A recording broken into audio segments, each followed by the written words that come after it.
This is a very special day as I try to figure out my microphone cord here.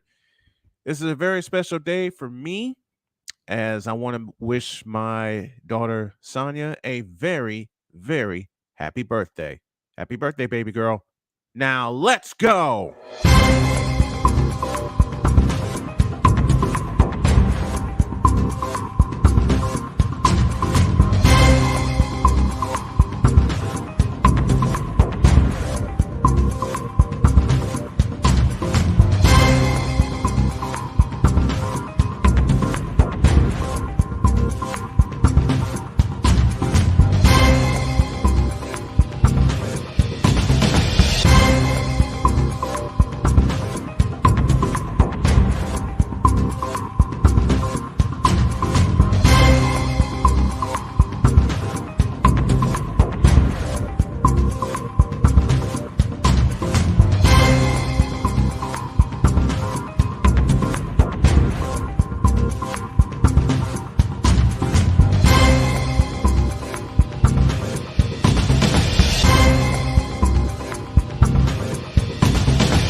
On your mark, get set.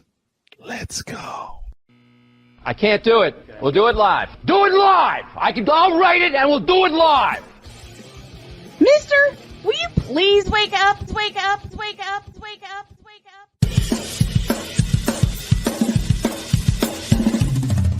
Good morning. Kevin Durant, you should have left California. This Bronsexual upset me in having to bring this teenage idiot from Wisconsin into a sports conversation. Are you really surprised that the Cowboys are giving up on Ezekiel Elliott? Whoa. Hell no. Well, no one cares about baseball. Bitch, are you for real?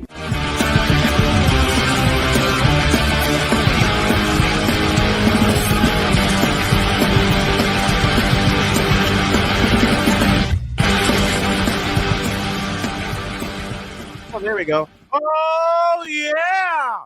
Time to rock this and end this on a great set of notes. Good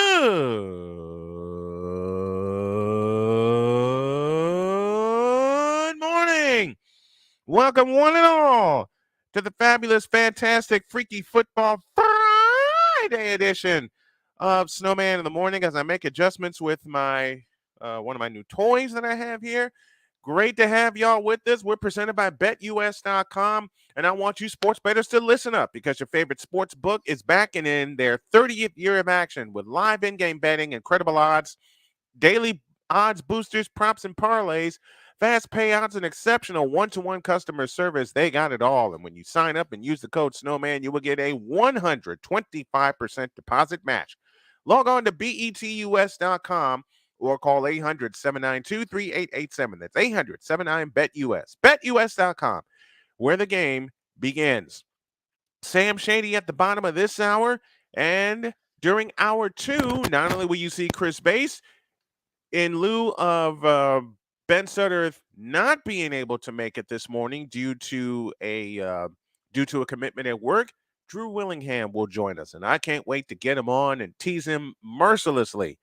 No, I'm kidding as I say that. It'll be good to have Drew on to hang out with us during hour two.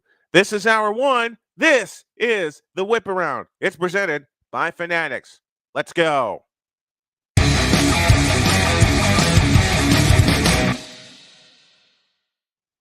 Diana Taurasi made history as she became the first WNBA player to eclipse 5,000, 6,000, 7,000, 8,000, 9,000, 10,000 points on one of the smoothest jumpers you've ever seen. And if you haven't seen Diana Taurasi play, shame on you. She's going to retire soon, and that jumper's going with her. Congratulations to Phoenix Mercury legend and WNBA legend Diana Taurasi on her 10,000th point. Now let's get her to 15,000, shall we? Season NBA games will be hosted in Vancouver and Montreal. Montreal. You're going to open the wound in Vancouver again? Why? Just plain why? Vancouver had their shot. The Grizzlies decided to move. That should tell you everything you need to know about General Motors Place. Florida State's barking not good for the ACC. Well, in the immortal words of our buddy Jay Spivey, nothing's good for the ACC right now, especially when it comes to football. Improve the quality of play on the field, then maybe the barking won't be such a bad thing. Ex-NBA player Terrence Williams sentenced to 10 years in prison for health care fraud. It's bad enough we got a bad healthcare system in this country in the first place. Now you're going to defraud the system, Terrence Williams. You did the crime. You need to do the time. Jalen Brunson, days after his wedding, is on the court with USA Basketball, one of the most exciting players in the NBA. He could be on his honeymoon right now, but he's playing for his country instead. Let this serve as incredible proof of how badly Brunson wanted to play for USA Basketball at the FIBA World Cup that starts later this month. He and his now wife moved their wedding to make it happen. Instead of getting married on September 2nd, as was the plan, Brunson and Allie Marks got married this past Saturday. And on Wednesday, Brunson was going through his first practice with the World Cup team. The honeymoon will wait, I beg your pardon. Boy, did I use a bad word. Freudian slip. There's a gold medal to chase first. I'm glad he got the approval of his wife to do so. And I will say proudly, had that been me, the USA would have had to wait. Finally, DeMarcus Ware dedicates the national anthem performance to his late teammate, and I can't believe I'm still saying late, Demaryius Thomas. Ware, who played for the Cowboys and Denver Broncos during his 12-year career, performed the national anthem ahead of the Hall of Fame preseason opener between the Cleveland Browns and the New York Jets on Thursday night in Canton, Ohio, where he will soon be enshrined forever with a bronze bust and a gold jacket. Very well deserved. Ware will be inducted into the Pro Football Hall of Fame as part of the 2023 Hall of Fame class. The Super Bowl champion admitted he was nervous ahead of time. Quote, I wasn't even this nervous during the Super Bowl. This is the most nervous that I've ever been in my life. Close quote. But you won't be able to tell as he sung the national anthem with piano accompaniment and held an epic closing note. Play-by-play announcer Mike Tirico said, quote, good for DeMarcus Ware. That was cool. I've never cheered so hard for a football player in my whole life. And I will say that I watched it live and I got the chills. That'll do it for this version of the Whip Around presented by Fanatics.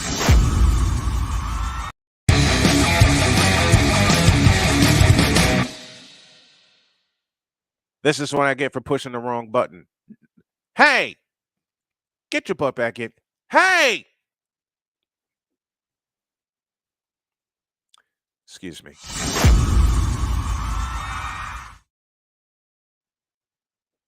Why are you messing with me this morning? There you go, pushing buttons when you shouldn't. Well, you weren't here. Oh, Lord. I would use a famous line from Harlem Nights and Della Reese, but I don't think that's appropriate right now, even though that would give you a hell of a laugh. It would. Yes, it would. Yes, it would. This is Cole Johnson, the man in charge of Cole Sports with a Z, in the house with us. I have a bone to pick with you. Well, before you pick that bone, good morning, everybody in the Fanatics Feedback Zone. Good morning, everybody in the listening and the viewing audience. Good morning to you, Mr. Snowman.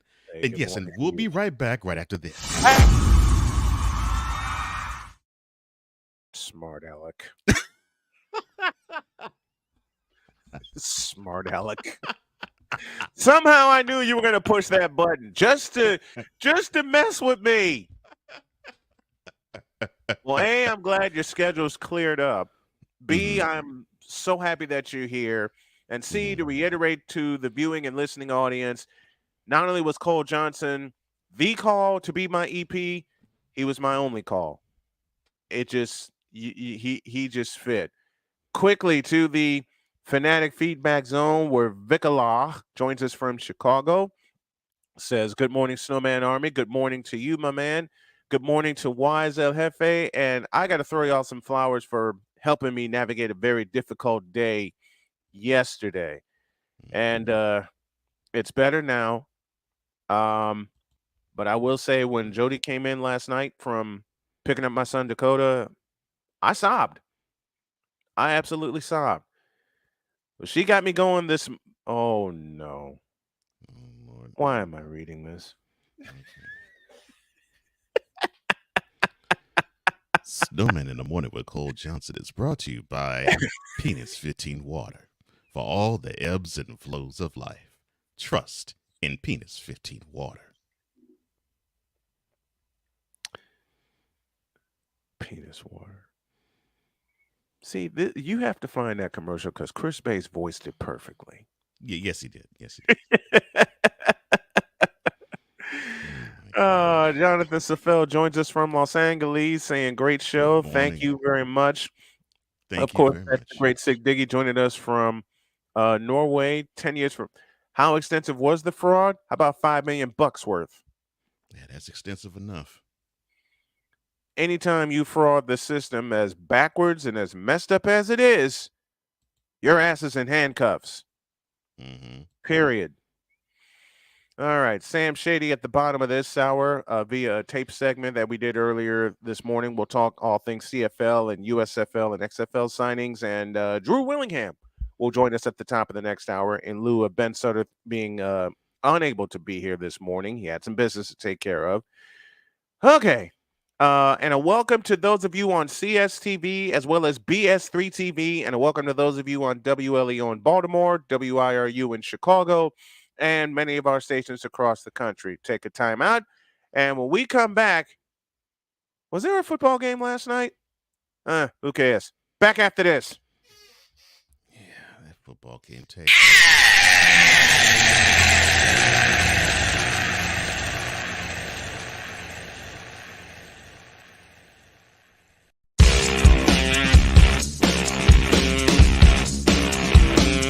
This is Snowman in the Morning.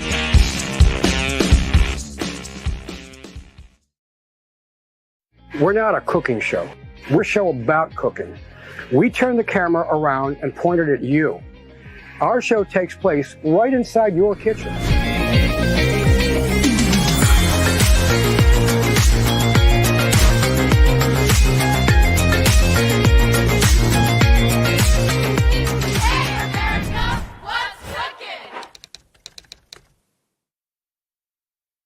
Hey y'all, Snowman here. Catch me, Cole Johnson, Wise El Jefe, Vicala, and the rest of the usual suspects and a few unusual suspects as we bring you 2 hours of the best sports talk you will ever watch and listen to.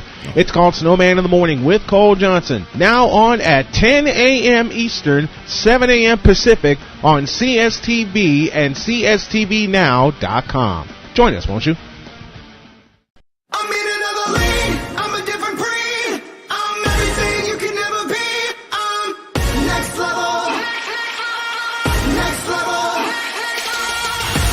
Thursday nights are wrestling night on CSTV. Tune in every Thursday night at 7 p.m. Pacific to see all the amazing Next Level Pro Wrestling stars on Thursday Night Throwdown on CSTVnow.com and the CSTV app on your Roku device.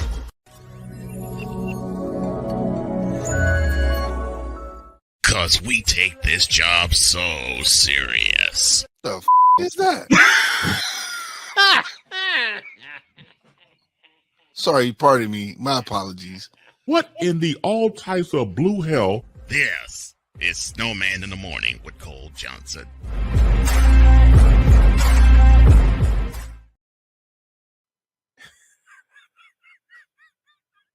Oh my gosh. The incomparable Wise.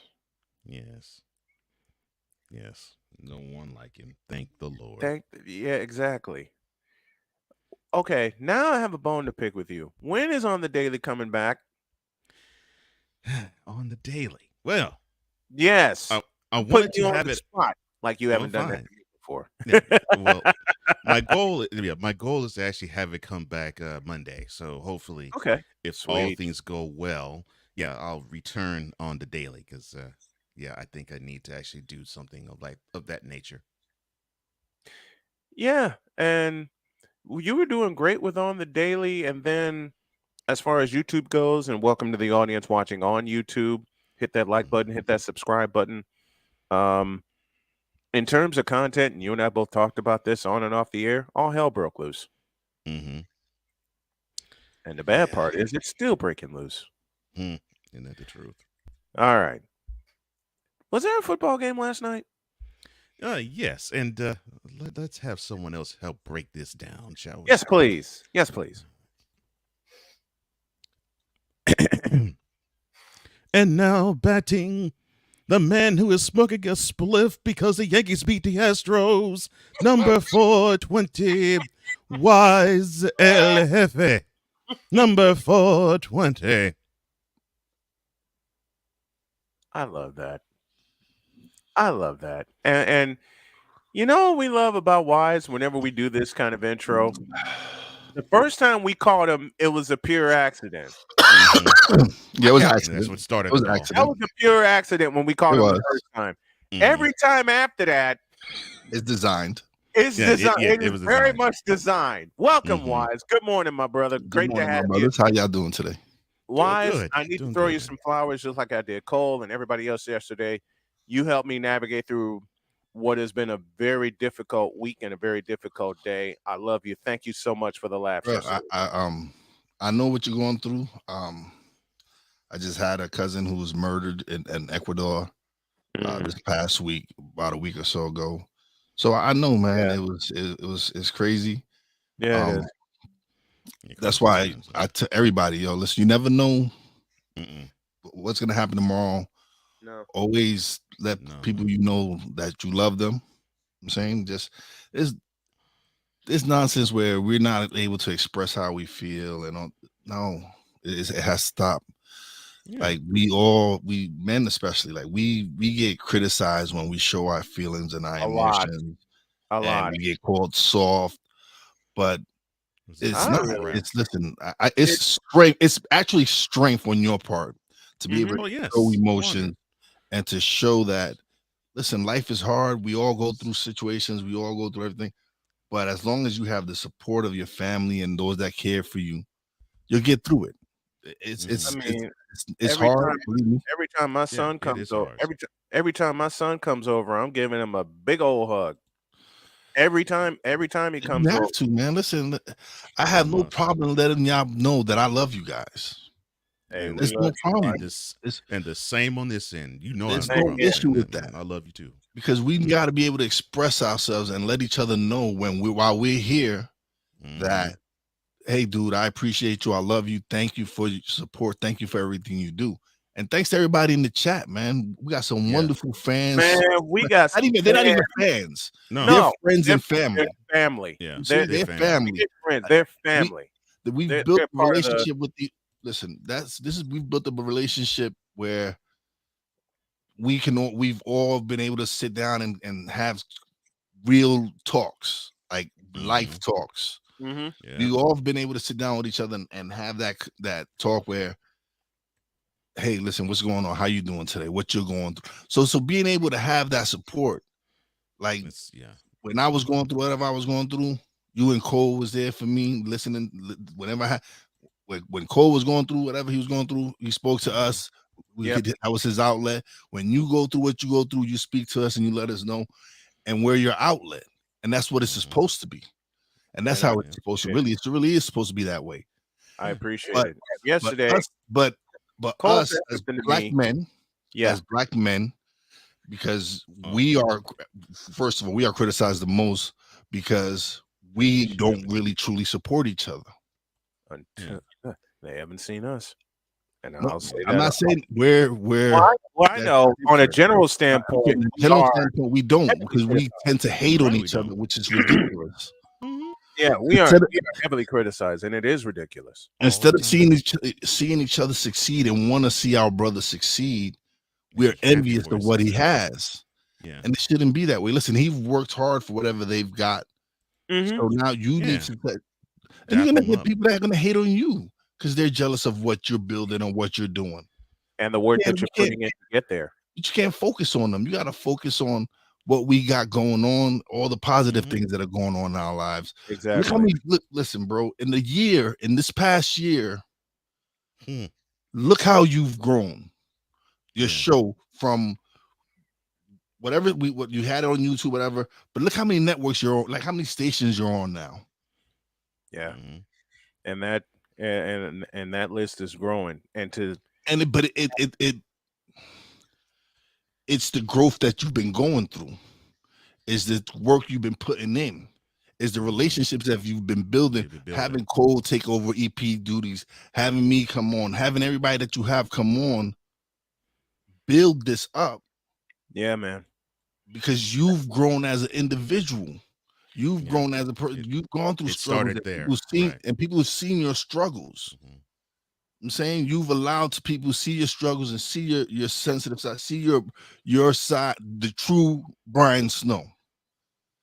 And they appreciate that because they're real people. Like all these other celebrities coming out with all these different shows, they got their following and they're gonna have big audiences. Oh yeah.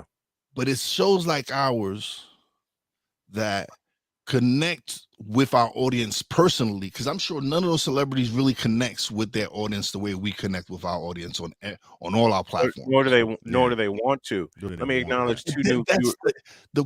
Our audience is the heartbeat of everything we do. It's the heart and soul. And the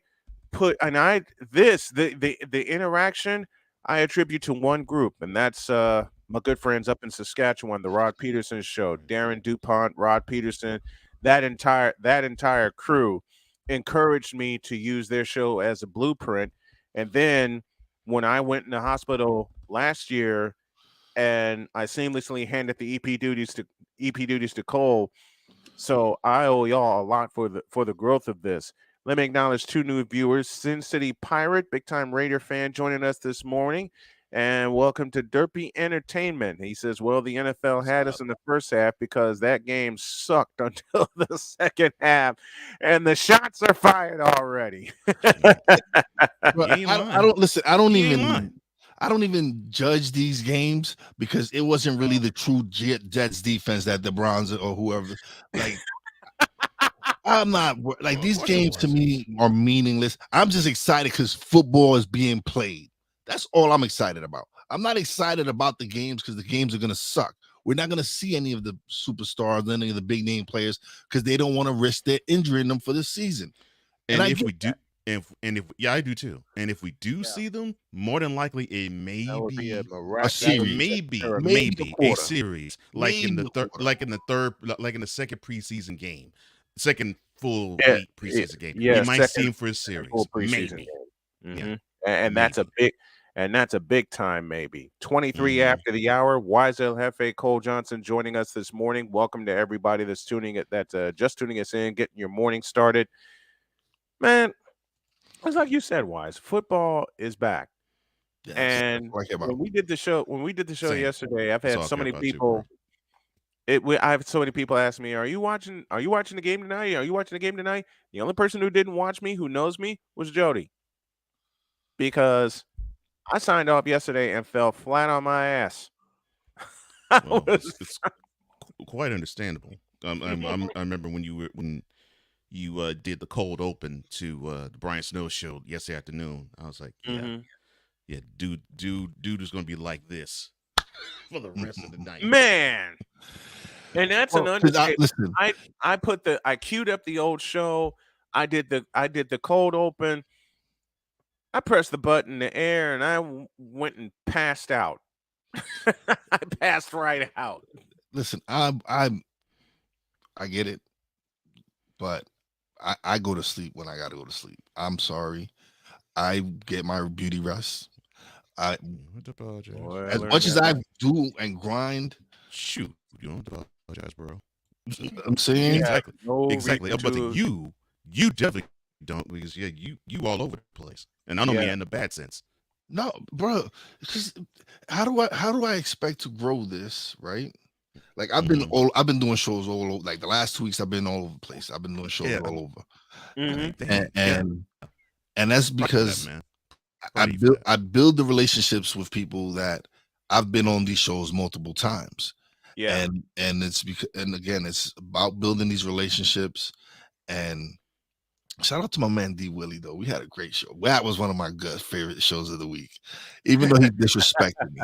Even though D Willie disrespected me. Here we go with that again. I'm gonna let it go. I'm not gonna let it go because I got receipts to I hand. know you're not gonna let it go. Who are we No, talking but about it was here? disrespectful. It's 1 in 7. My man was like blatantly disrespectful. I love him, but he was disrespectful. I was like, yo, Because you are talking about a commies Commanders fan. I get it. I get about a it. Redskins fan. You talking about a commies fan who he was in his feelings, and you know he was in his feelings when he said that the Giants would go 1-7 the first 8 Bro, he games was of the season. hating. You He know was he really was hating. Like I would understand like if he attacked the Cowboys that way, but no, I get it now because we do have a kind of. I get it. I understand if you're gonna attack the Cowboys like that. Cowboys fans, yes, I attacked. I'm not gonna lie. I fired the first shot at Marvin Otero because before he struck, because I knew this. and I knew it was and this is a coming. family member that Wise is talking about, mind you. Did you say before he struck Wise? Yes, Did you say yes. before he struck. And Because the last and few this years, is this is a family member Wise is talking about. he's a Cowboys fan. Yeah. During the Yeah. season, during the season, I love him, yes, but I don't like him. So Don't like him. all right. So his fandom of the Cowboys is that annoying family members to where when he gets to September, you're like, don't even deal with me, Bro, because this dude, wow. right? It's early in the season. He's already saying, "Yeah, we're gonna win the Super." Like he is that annoying Cowboys fan. Oh, so he's the one that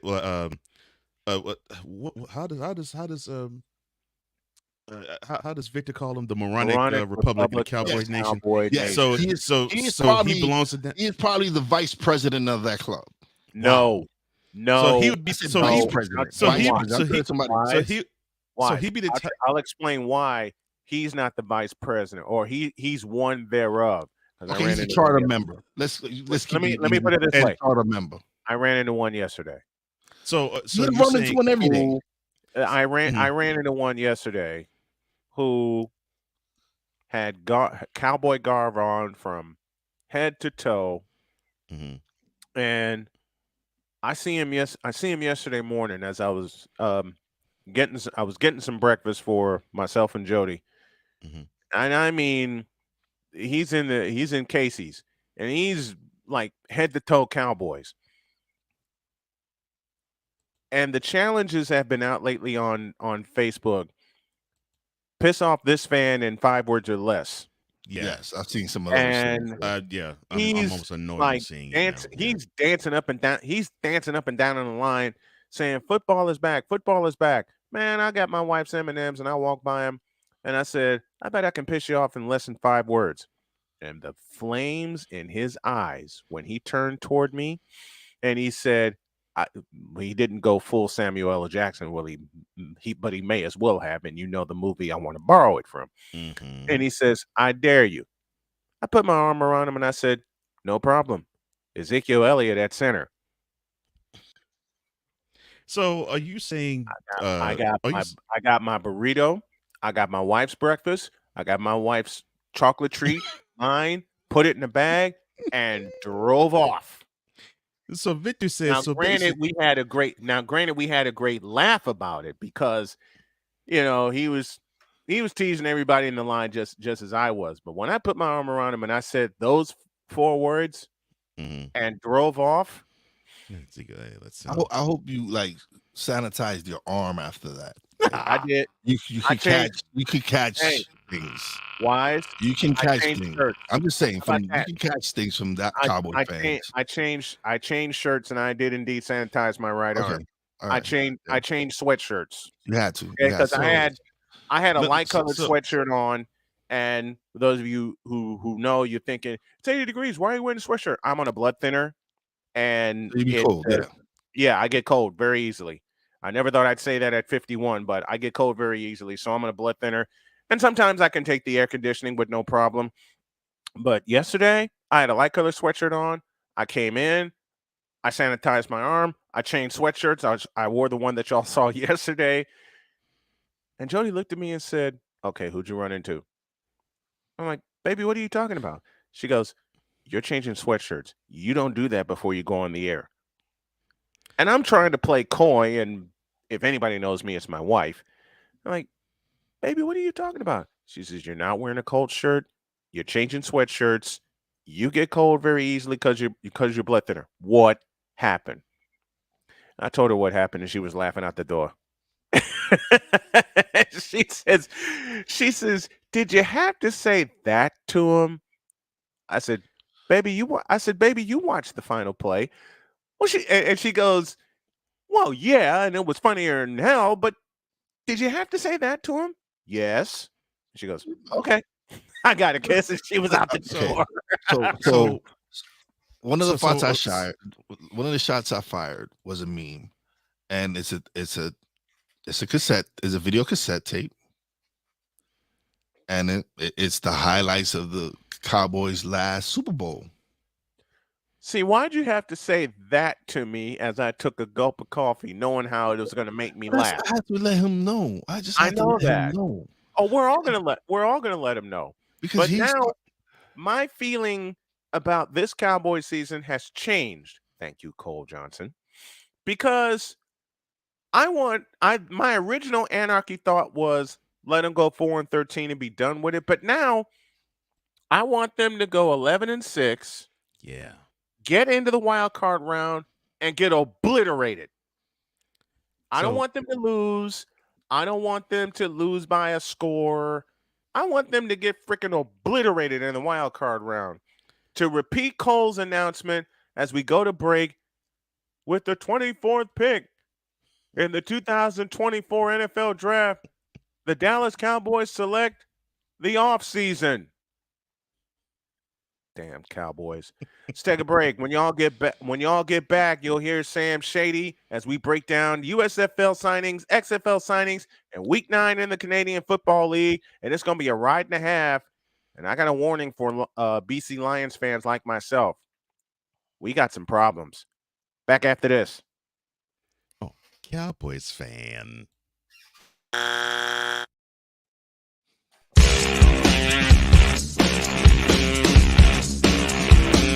This is Snowman in the Morning.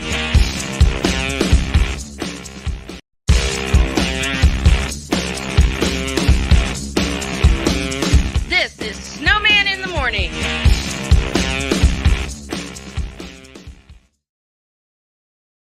This planet has been great to me. It's given me gifts that I can't even explain. It's given me adventures and memories I'll never forget. And Battleborn, I think, has given me the opportunity to go beyond and give something back. How can I be a better custodian to this planet and the place I live? That's where I am with Battleborn. Let's make the planet a better place.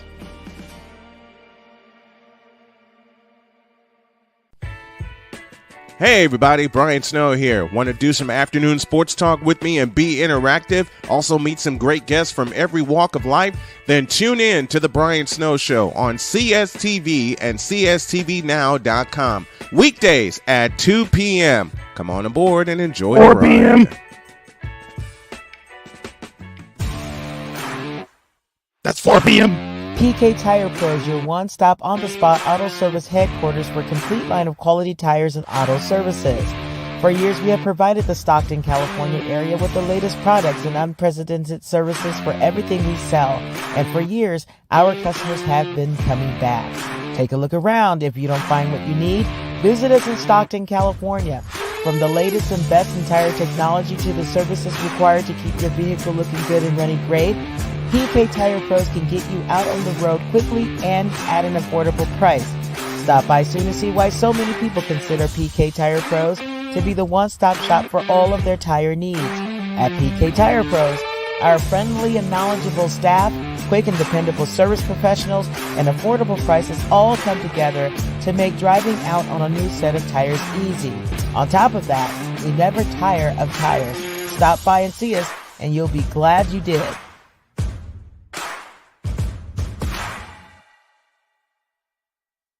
Cause we take this job so serious. The f is that? Sorry, pardon me. My apologies. What in the all types of blue hell? This is Snowman in the Morning with Cole Johnson. You know we're going Super Bowl, right? You know we're going Super Bowl.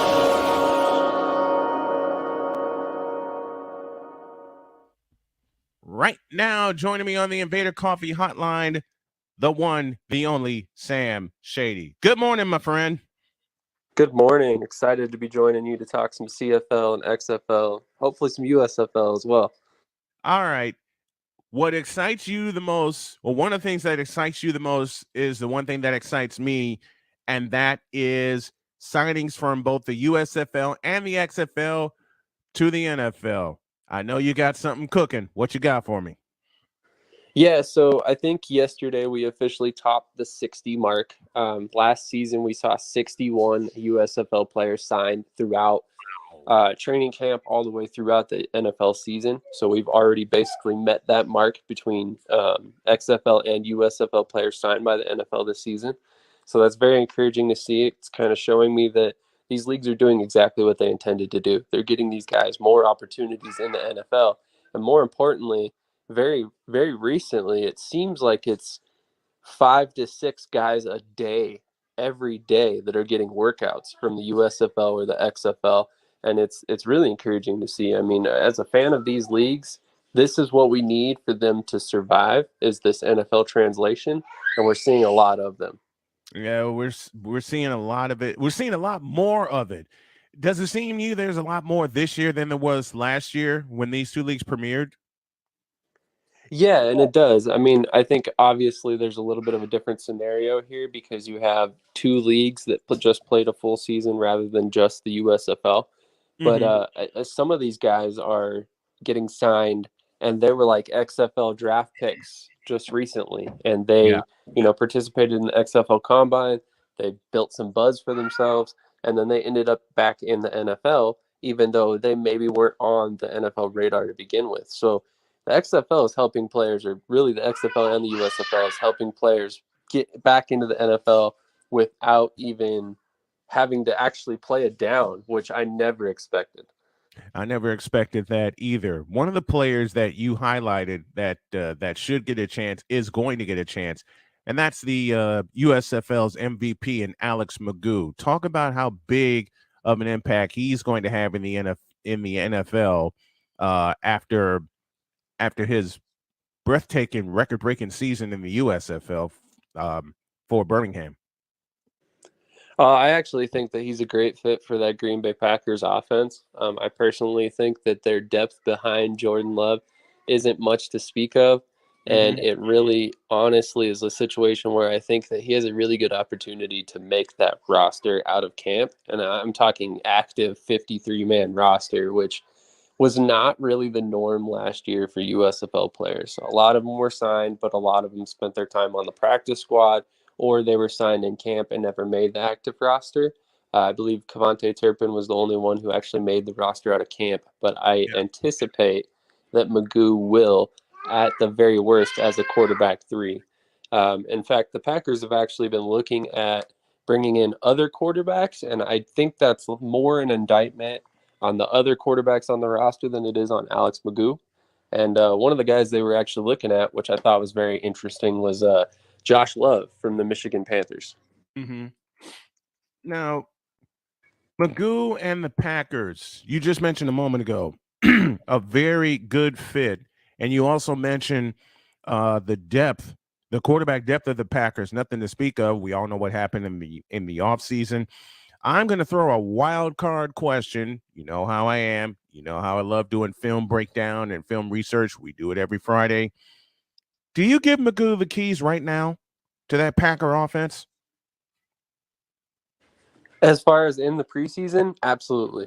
I know you want to see Jordan Love, but with a 3-man or possibly 4-man competition, if they bring in another quarterback behind him, you have to solidify the backup position. So maybe, you play Love like a quarter, and then you give the keys to the rest of the offense and you see what they can do. And maybe it's a situation where the twos play a lot longer than they normally would, so you can see reps with, more prominent players on the roster and give them a little bit better opportunity to actually showcase themselves as a quarterback. But it'll be very interesting to see because, like I said, I really think he's got a great opportunity to make that roster. And honestly, it would not shock me, and I know this is going to come off as kind of strange, but it would not shock me to actually see him play significant time in 2023 for the Packers. With, like I said, we have no set quarterback 2 right now. I think Clifford's probably the guy if you had to go out there right now. But Magoo has a lot more experience in terms of actually playing on the field than Clifford. And that's something that can be really valuable when you're looking at a quarterback 2 versus a quarterback 3, a guy you want to develop versus a guy who you feel more comfortable jumping in right away because he's been in the game when the bullets were flying, throwing passes and escaping the pocket, doing all the things we know he can do. So I really think I can't stress this enough. I think we're going to see him at some point in that Packers offense in the regular season, let alone the preseason. Yeah, I see it during the regular season. I see it during the regular season also. And being in that offense, being in the line of fire during the regular season when not only are jobs on the line, but playoff spots are on the line. And you bring in Alex Magoo, and I want to focus on Alex Magoo, is what we've been doing for most of the morning, the MVP of the USFL. And, of course, he solidified that with a USFL championship. And you said you wouldn't be surprised for him to make the 53-man roster and for him to get some significant playing time during the regular season. I'll throw an even wilder card in that. I wouldn't be surprised if we see Alex Magoo September 10th. I mean, honestly, nothing's out of the question at this point. I mean, I think obviously all eyes are kind of on Jordan Love and what he's going to do. But if he falters quick, who's behind him? Like I just said, Sean Clifford, he was what, a 5th-round pick, if I remember correctly, a couple years ago. Yeah. So, I mean, you really don't have the depth behind him. And like I said, if you're going to go to somebody behind Jordan Love, are you going to go to the guy that you haven't really seen play in game? Or are you going to go to the guy who just won a championship in the USFL? Because me personally, I'm going with the guy who's got the reps. I'm going with the guy who's got the reps also, and I'm going with the guy who has a championship ring as well. Let's go to the CFL, and boy, IG Field last night when I saw this score, that BC defense got shredded and allowed 50 points last night. That British Columbia defense, that Lion defense, they're not playing like Grey Cup contenders to me. In fact, they have a lot of questions to answer after what happened last night in Winnipeg. 100%. It was incredibly surprising, but I think Winnipeg's coming off a 2-game stretch where they really showed you the worst of that team, and they are taking that very personally. They think that they are much better than their last 2 games have shown, and they're trying to do their best to remind everybody that they're the dynasty in the CFL, and everybody's playing catch up to them. Yeah, I believe it. After what I saw last night, 500 on BC, and BC's got a lot of questions to answer. Yeah, they're taking their anger out on everybody that gets in their way. Week 9 continues tonight with the feature matchup of the weekend. The Grey Cup champion Toronto Argonauts go to Calgary to take on the Calgary Stampeders, a team that has fallen backwards fast. I think Toronto smells more blood in the water, and they continue their undefeated season to date.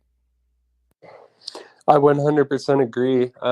I am kind of surprised to say this, but Mike Mitchell, who covers the Toronto Argonauts for CFL News Hub, is predicting a loss for the Argos today. So he personally says, you can't stay undefeated forever. He expects this to be the game. I personally disagree. I think Toronto is going to keep rolling. I think they're going to win this game, and I expect it to be a close game for most of the game, but I do expect the end score to be a touchdown or more deficit. Yeah, I expect Toronto to really pull. I expect Toronto to pull away late in this game, and I'm talking late third quarter and beyond. You can't keep that Argo offense down for as long as you think as you think that they can. This Calgary defense has been shredded since week 1 of the year, and were it not for a walk-off win at Mosaic Stadium in Saskatchewan, they would have absolutely no confidence whatsoever. 100%. 100%. And you have a great point there, because honestly, confidence is a huge thing when it comes to these matchups. And if you don't have that confidence heading to a tough game like this, you're probably coming out with a loss. Yeah, absolutely. Toronto at Calgary tonight from McMahon Stadium. That's a 9:00 kickoff Eastern time. Now we go to this. We go to the Hammer, the side of Grey Cup 110. It's the Montreal Alouettes and the Hamilton Tiger Cats. Two teams that are, well, the simplest sentence I can come up with, and I think you'll agree, these are two teams that are desperately trying to get their act together, but they don't know where to begin.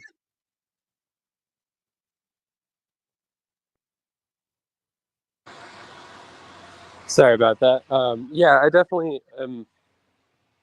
I'm torn on this game as well. I want to say Montreal. I like about a lot of what they've got going on, but man, it's they've been so up and down this season that it's hard to say what you're going to get from them.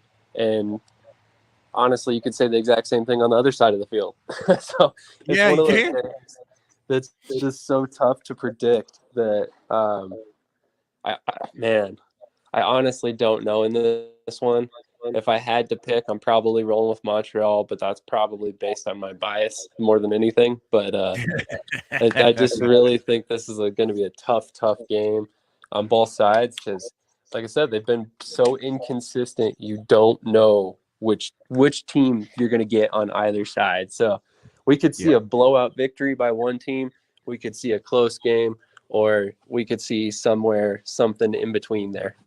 We could actually see an overtime game between these two because of the inconsistencies, and especially on offense for both of these teams. And when you talk about consistency on offense, it's got to start with the quarterback position. And you want to talk about two teams that have a lot of questions to answer with the quarterback position. You're looking at it right here with this game Saturday night. 100%. I mean, it doesn't get any more of a question right there. Man, it's unbelievable to watch the turnover that has happened in the CFL at the quarterback position this year with all the injuries, and then just the movement on top of that. It's been insane to follow. And with that being the case, I mean, you really, again, you just don't know what you're going to get from some of these teams, because the quarterback play one week is great, the next week it's terrible. And, I think Ottawa is a great example of that. Dustin Crum was getting anointed as the second coming, and then this past week he couldn't score 15 points. Yeah, he lost 16-12. And speaking of Dustin Crum, that's where we go next to wrap up the weekend, as the Red Blacks take on the Saskatchewan Roughriders from Mosaic Stadium. That's a 7:00 Eastern time kickoff. McLeod Bethel Thompson has got to come into play here somewhere. He's got to land somewhere. And one of the teams we didn't discuss or have a chance to discuss where he could land is Saskatchewan. This is a team that's in turmoil right now. Talking about the Saskatchewan Roughriders, and once again, and we talk about it often, it begins at the quarterback position. And right now, Saskatchewan has no answers. That's a great point that I had not thought of. We talked a lot about MBT going to Ottawa, thinking that his connections to Jeremiah Masoli, kind of connecting the dots there. But your point about Saskatchewan makes a lot of sense, because Mason Fine has thrown 2 touchdowns, 4 interceptions, even though he's completing a very high rate of his passes. But at the same time, behind him, you've got Jake Dolgala, who doesn't have a whole lot of experience in the CFL. He's a quality quarterback. He could be good, but you just don't know what you have in him yet. So this could be like an exact same situation as what we saw with MBT in Toronto, where he comes in and he's that veteran presence as a starter for a while, and then you turn to Jake Dolgala maybe next season, or maybe it's Mason Fine at that point. But I really don't think that Trevor Harris at this point ends up returning after the injury. I mean, he was 36, if I remember correctly, coming into the season, 37 coming off a severe injury.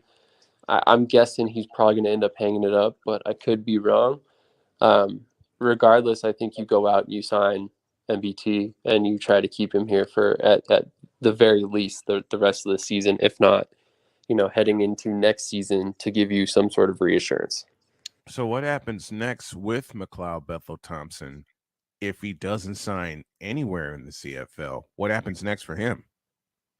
Well, I think realistically, he doesn't lose anything by not signing, because he probably just returns right back to the New Orleans Breakers at that point. Mm-hmm. I know for a fact that coaching staff loves him. They would have him back in a heartbeat. They basically did this more as a courtesy to him to allow him to pursue NFL and CFL options to kind of get that extra income that he didn't get in the USFL this season. Right. Because, that was one of the subjects that a lot of people didn't discuss, is the fact that he took a large pay cut to go to the USFL, and he did so because he wanted to start. He knew that he's nearing the end of his career. He wanted one last opportunity at the NFL, and he has basically all but said that if it doesn't happen in the NFL this season, he will be back in the CFL to at least finish out the year. Yeah, and I'm hoping that a team like Saskatchewan that could use some stability at the quarterback position gives him that opportunity. There's another point to the CFL that I've noticed this year, and I know you have also, you being astute with the CFL like I. Where are the running games with these teams? Yeah, you see Ottawa, I think, leading the league right now with 130 rushing yards a game, and that's only really gotten better since Crum came in the lineup when we started focusing on the run game. Yeah, last 3.5 games basically.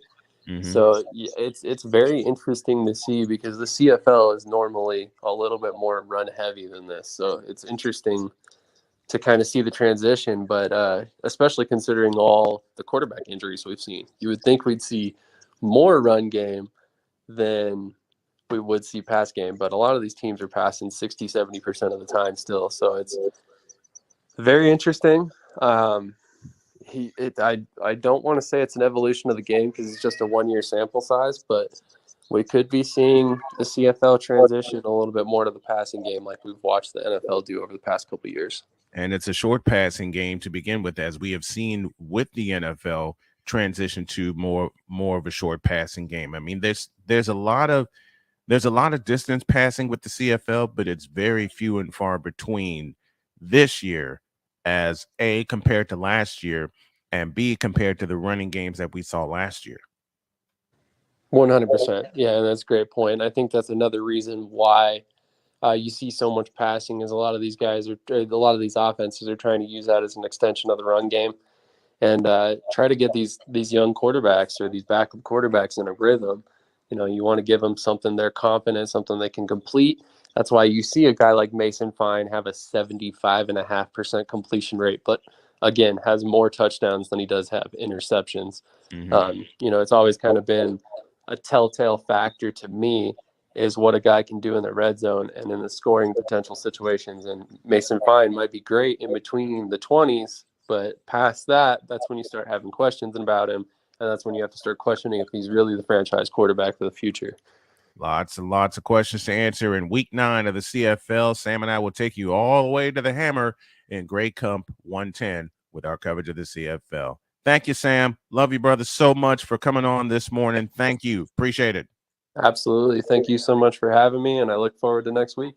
I look forward to next week as well. Thank you, Sam. No problem. Have a great one.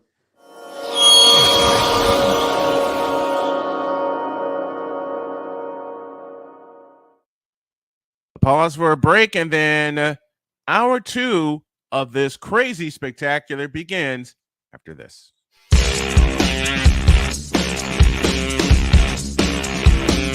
This is Snowman in the Morning.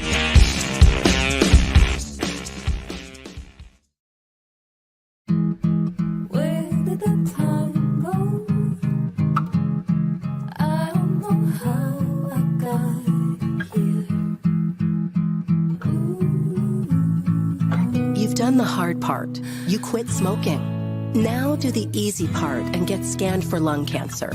If you smoked, you may still be at risk, but early detection could save your life. Talk to your doctor and learn more at savedbythescan.org. If you're talking, they will hear you. We all want our kids to grow up safe and healthy, so we show them how.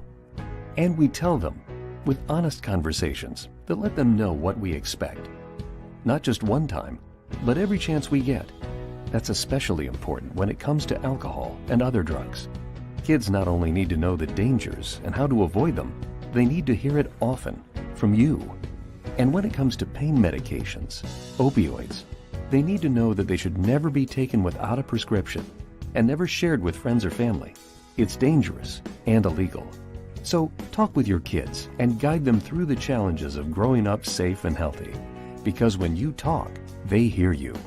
For more information about talking with your kids about underage use of alcohol and other drugs, visit underagedrinking.samhsa.gov. So don't they hear you? You can do it if you try. He was only 58 years old when he passed away. That outcome could have been different. Colorado happens to be one of the worst states for radon levels. It's in our ground and it seeps up. The more you breathe radon, the more chance you have of DNA being hit and the cell mutated. The EPA estimates 22,000 lung cancer deaths a year caused by radon.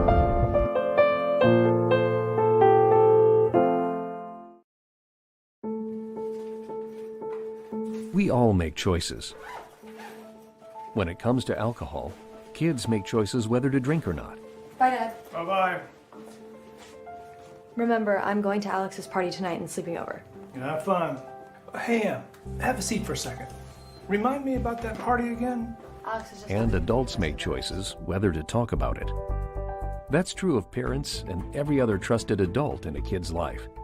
Kids want to know our expectations when it comes to alcohol and other drugs.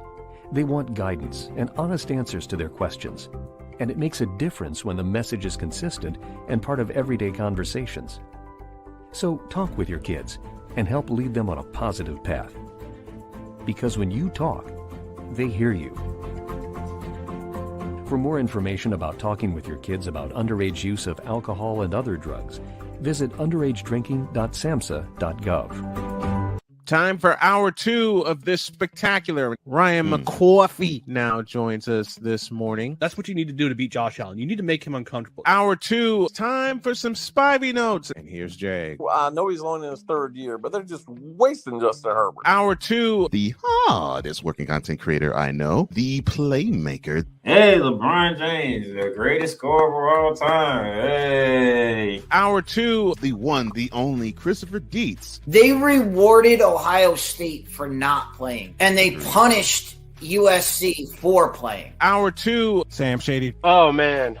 It's been a roller coaster ride if you were a Philadelphia Stars fan. Hour 2, that's Big Ben, the man in charge of the BS3 network. And if I see Kurt 2 Chainz Cousins out. Hour 2, Chris Bay's joining us. Oh my God! Oh, this game! Oh, way to go, Sammy! Hour 2 was El.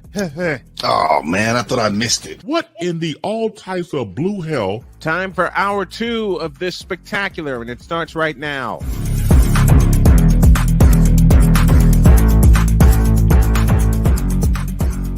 Oh boy, sailing into hour 2, the final hour of the week of Snowman in the morning, along with Wise El Jefe, Cole Johnson with us. Man, I'm gonna just use my wife's idea and just go ahead and get a screen for my backdrop and be done with it. So Victor called me and yelled at me, woofed at me, barked at me, because I think Victor's words were, "The kicking has begun already."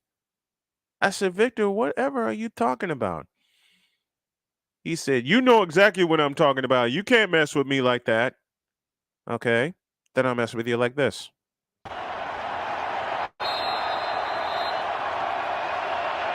Final play, it looks like barring a penalty. Prescott over the middle of the turf, gets smoked right away, and that'll do it. The 49ers back to the championship game. There, take that. Take that and take a few more shots with it. And you know, you're kind of mooted, Wise. Wise, you're mooted. And you know what's bad? I got a question for the panel and for the chat. Why have we not seen Ezekiel Elliott sign with anyone else yet? Or more to the point, why have we not seen a team go after Ezekiel Elliott? If he's this all-world talent, which he was at Ohio State, and for his rookie season with Dallas, why has no one going after him? Because he's not productive. Well, that answers that question. Like, he hasn't done a damn thing since his rookie. He hasn't done a damn thing since his rookie year. He got paid and he got fat. First of all, Dalvin Cook is out there. So why would you go after Who the hell is he? No, I'm kidding. I know who Dalvin Cook is. But see, I can see Dalvin Cook signing with somebody before Ezekiel Elliott does. The question is, who's going to take a chance on Dalvin Cook? Well, we had a team that played last night that's been very highly interested in Dalvin Cook. What, the Clowns? No, the Jets. The Jets. Woo! Hell no. To the no, no, no. Hell to the no. Hell to the no. To the no, no, no. No. Hell no. I'm just saying, he paid a visit last Sunday, so. A visit. One. Now, are there more? Probably. Yeah. If Cole's favorite player in the NFL wanted him on, that happened.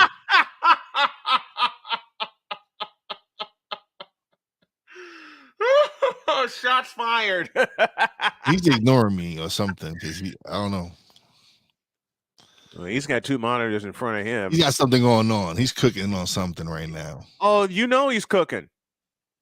You know he's cooking. 2 minutes after the hour. Thank you all for joining us here on the final hour of Snowman in the Morning for the week. Okay, who else would be a good fit for Dalvin Cook? Since we're talking about it. Since we're talking about Dalvin Cook. Miami? I don't know. Okay. Wouldn't Miami, I hate to say this aloud, but wouldn't Miami be the place where running backs go to die? I don't know. Raheem Mostert, hello. McCarthy, yes. Miami has no cap space. Miami has no space, period. Miami has no damn space.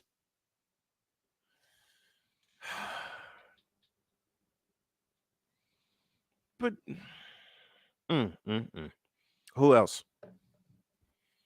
Who else? Who else would be a good fit for Dalvin Definitely Cook? the other team in New York, Buffalo. Yeah, because they need a bell cow back because they haven't had one since Thurman Thomas. Yeah, they need a running back. They have not had a bell cow back since Thermal Thomas. Thank you, Chris Berman. They have not had a great running back. Hell, they haven't even had a good one since Thurman Thomas. You know who could? Sean McCoy had a couple of good years up there. I will repeat my sentence. The Buffalo Bills have not had a bell cow running back since Thurman Thomas.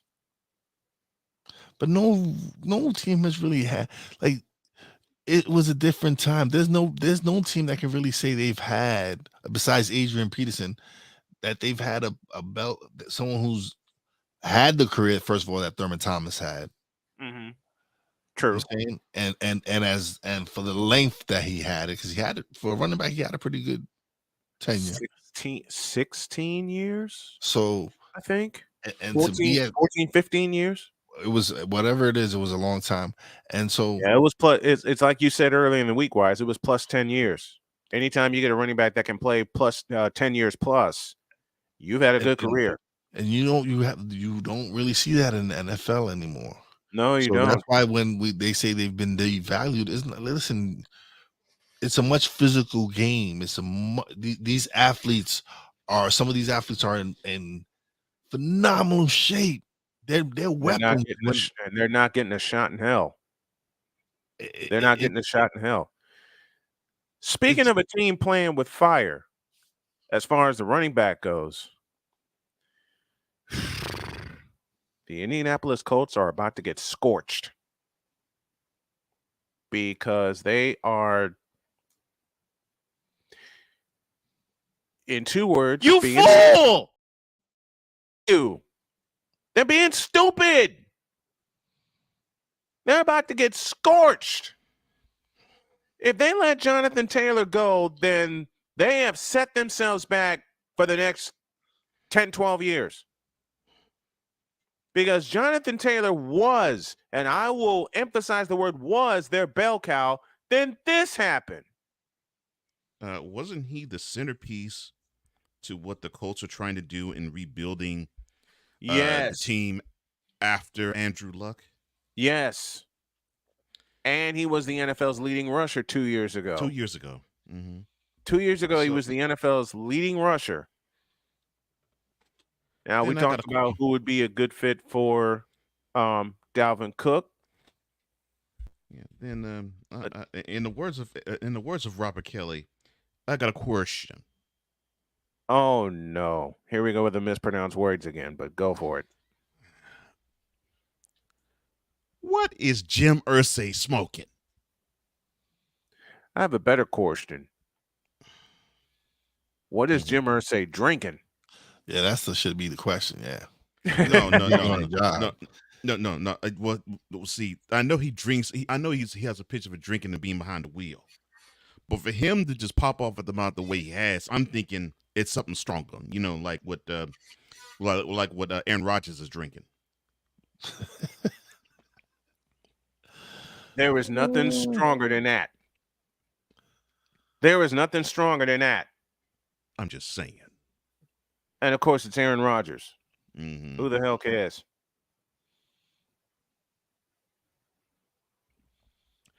It does not make sense to me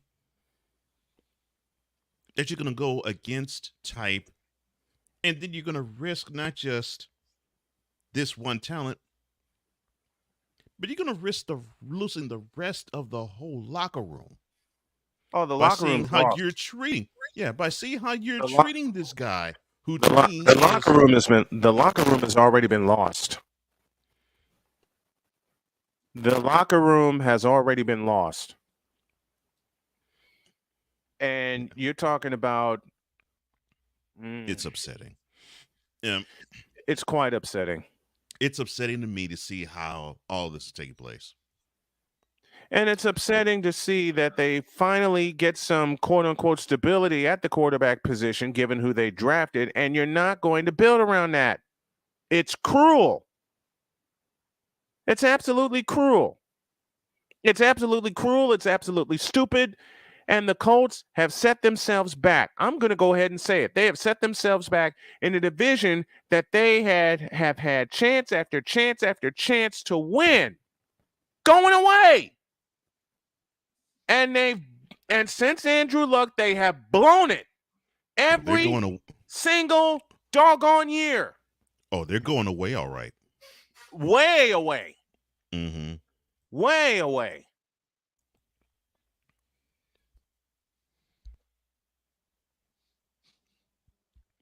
I just don't. It's sad to see. This is why I've been really feeling the movement of wanting to get Jim Irsay up out the paint. Ever since his DUI, I've been thinking in the paint. How the hell did he get in the paint? The son of the previous owner of the team. That's how he got in the paint. When the team was in Baltimore. His father, who actually was a more responsible owner. That's how he got there. Would you repeat that cuss word again, please? Yes, his father, who was the more responsible owner. That is how Mr. Jim Irsay got there. Mm-hmm. And now he's acting like Richie Rich, the spoiled rich brat, who even now in his golden years is still like the rich spoiled brat. A very rich spoiled brat.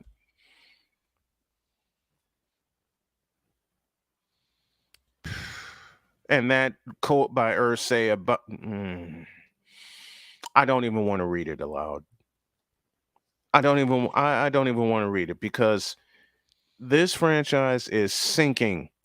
No, let me try again. This franchise has sunk since Andrew Luck left after 2018. Yeah, this franchise is going. This franchise is sunk, and they don't have any depth at the running back position. And I'm being 1,000% serious. I'm not clowning. Now, with the Aaron Rodgers thing, other than I think he should. I'm just clowning. With Jim Irsay, no, he needs to get out of the ownership chair because he is destroying the team. They should get rid of him like before the whole thing goes into a Daniel Snyder situation. It's already in a Daniel Snyder situation. Only difference is it will be alcohol for in exchange for sexual harassment, which heck, he may go that route. It's already a Daniel Snyder situation. They're not long from losing their last franchise quarterback because I do not trust Anthony Richardson at this point in time. Part one. Part two, you don't have any depth at the running back position. And part three, you're coming off of a season where people, myself included, picked you to win that division and you didn't even show up. Matter of fact, you can go back 2 years and look at the final 2 games of the 2021 season. You had 2 in routes. You had 2 inroads to make the playoffs. All you had to do was beat a sucky Raider team at home or beat a sucky Jaguar team on the road. What happens? You laid 2 big-ass eggs. You laid 2 eggs. And they'll never be the same again until Jim Irsay is gone. And unfortunately, Colts fans, wife included, he ain't going anywhere. This Colts ownership under Irsay has been flat out stupid. And that is the nice word I can come up with. It's going to get stupider. Yes, it is. And look, I could, Texas fan, I could actually say, well, yeah, you probably say this because you're happy that the Colts are wet in the bed. Not really. No, I'm not, because I don't want any franchise, even if it is the Titans. I really don't want a franchise that is handicapped by its ownership, because it means you're going to have the overall quality of the league get brought down. Hence why what we saw in DC. You're seeing somebody in Jim Irsay pulling the overall league down by having these drunken takes of basically saying something to the effect of, I'm paraphrasing here, well, you know, when Jonathan's gone, it doesn't matter. I mean, the league will go on. Really? And they're saying that about a franchise player at a key position.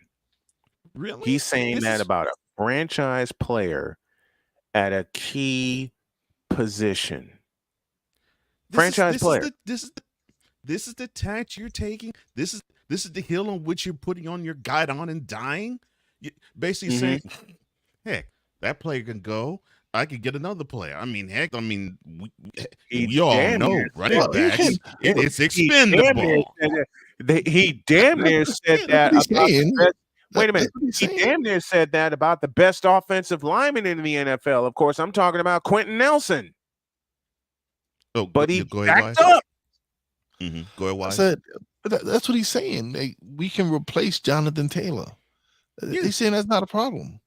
Yeah, because he basically saying, well, you everybody, all of you know, the running back position is expendable after about 4 or 5 years. There's a timetable, and the one I got now, the time's up on him. Why would you say that out in public? He's looking at it like, man, we got another 2 years out of him. Maybe if we can trade, get some compensation. We got what we You know got who for should him. be on line one right now when it comes to Jonathan Taylor? There is one team and one team only that should be on the line right now when it comes to Jonathan Taylor. And I can't believe I'm going to say this aloud, but I'm going to go ahead and say it. No, hell no. Hell no. I'll say the Cowboys. No, I'm not saying the Cowboys. The team that should be on the line right now for Jonathan Taylor should be the Chicago Bears. Well, the Bears definitely need anybody. Heck, they need to be on the line for any running back that had some skin in the game, and now they're entering the prime of their NFL careers. Yes, they need to be on the horn with everybody. Jonathan Taylor, Dalvin Cook, heck, Adrian Peterson is all behind. Listen, anybody. We mentioned who's a good fit for Dalvin Cook, and Wise brought up the Buffalo Bills. They'd also be a good fit for Jonathan Taylor. It would give them, I should say, the Buffalo Bills, the bell cow running back they've needed for years. But here's the issue I have with the Bills. I think you could have either one, Dalvin Cook or Jonathan Taylor in the backfield. I bet you still the leading rusher for the Bills would be Josh Allen. And that is where the Bills will continue to fall. And they need not to be that. Heck, even Josh Allen addressed this in the offseason. He says, I got to realize that I can't run the ball as much. And the Bills have done nothing. Service. And it's not like he can't throw the ball. Nothing. It's not like he can't throw the ball. That's the thing. Exactly. He actually can be accurate. He needs to be more of an accurate pocket passer more than a runner. But unfortunately, that offensive line is torn to shreds, and they will not and have not, since he's been there, given him the consistent time to throw the football. They haven't addressed that. Exactly. They haven't addressed it, nor will they address it. They haven't addressed that issue. They haven't As a matter of fact, I'll go as far as to say the Bills regime is too scared to address the offensive line, which is what made their hay in the 90s in that king on offense. And what makes this and what boggles my mind when you mention Bills, what boggles my mind about this, didn't we just have a running back lose? Not lose. Didn't you have a running back go down for the season just a couple weeks ago? Naheem Hines going down for the year because he messed up his knee. You would think that the Bills would be on the horn for anybody that's out there. And yet the Bills and the Bears and a few other teams that we've talked about are quiet, and they're too damn stubborn. They're too damn stubborn to spend the money. It's to a point where they don't want to spend the money. Well, hold on, the most frightening thing I've ever. You got to look at it. There's teams right now that have a plethora of running backs. Philadelphia, prime example. They have a stack with them. 4 or 5 running backs that can make that team. Yeah, they're probably going to keep 3 of them. Yeah, they'll keep 3. Keep 3 of them. Listen, the 2 best teams in the NFC are stacked with runners: Philadelphia and San Francisco. I agree with you. They're going to keep at least 3. They'll put one on the practice squad for just in case purposes. But as you said, Wise, Philadelphia is stacked with running backs. Oh, I spoke to this when I was on Eagles Elite podcast the other day. That Boston Scott might not make the team. Nope. There's a possibility he might not make the team. That's a scary thought. And if he gets available, he was an interesting part of that deep offense last year. And the running back depth has gotten better to the point where he actually might be expendable. And the biggest piece that Philadelphia added came via a trade on draft night, and that of course is DeAndre Swift. And with him, if he's healthy, he can be that number 1 running back. If DeAndre Swift stays healthy, dare I say he's 1,000-yard rusher consistently. Yes. And but not only that, my boy has hands. Ball out of the backfield. He can catch the ball. He can catch the ball out of the backfield. Big time. He can catch the ball out of the backfield.